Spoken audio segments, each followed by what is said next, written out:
Parlons d'art, d'engagement et de care, et commençons avec un gros câlin à 360 degrés. Dans un article du 21 octobre, le site Uzbek Erika interroge Lucie Macrae, architecte du corps et artiste de science-fiction, qui se refuse à laisser le futur et l'anticipation aux seules mains de la science et de la technologie. Entre autres projets, Lucie Macrae revient sur son futur DESPA, installation qui provoquerait la sensation d'un câlin à 360 degrés. Aucun humain ne peut l'imiter, ce qui est à mon sens intéressant à notre époque, où l'on ressent un certain manque de contact physique et un besoin d'expérience plus tactile. Ça déplace un projet artistique dans l'univers du plaisir et dans le monde scientifique, parce que l'on peut supposer que ce genre d'expérience change vos réponses hormonales et relâche de l'ocytocine dans le cerveau.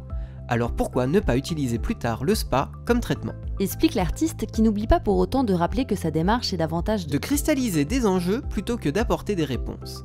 Au-delà de la vision de Lucie Macrae, cristalliser des enjeux pourrait être intrinsèquement une des fonctions de l'art. C'est en tout cas ce que laisse penser un article du 9 novembre paru sur Culture Box qui revient sur l'expédition arctique de Yuri Kozyrev et Kadia von Luysen.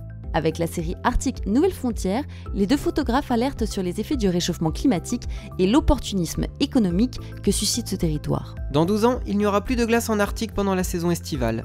La fonte des glaces ouvre des opportunités économiques pour de nouvelles routes maritimes et cela permet d'extraire du minerai, du gaz, du pétrole. Il y a une véritable ruée vers le nord. Alors si la sensibilisation écologique ne fonctionne pas auprès des dirigeants mondiaux, l'art et les artistes ont-ils, eux, les moyens de lutter contre ce capitalisme ultralibéral ?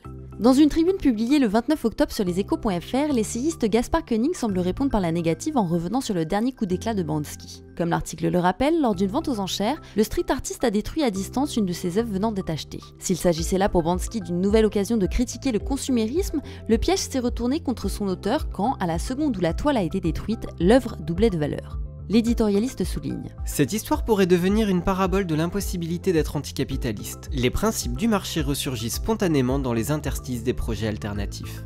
L'art peut sembler impuissant à changer les structures du monde. Il a pourtant la capacité d'aider les êtres, comme l'explique un article du site The Conversation, paru le 23 octobre. En interrogeant l'accueil fait aux populations déplacées, les auteurs reviennent sur un spectacle créé avec une vingtaine de migrants libanais.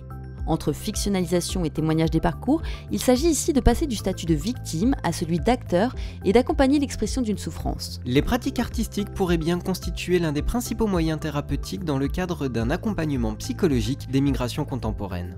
Des politiques qui font l'autruche, des capitalistes qui se frottent les mains, des personnes qui quittent tout pour ne rien retrouver. Je sais pas toi Jérémy, mais j'aurais bien besoin d'un câlin à 360 degrés.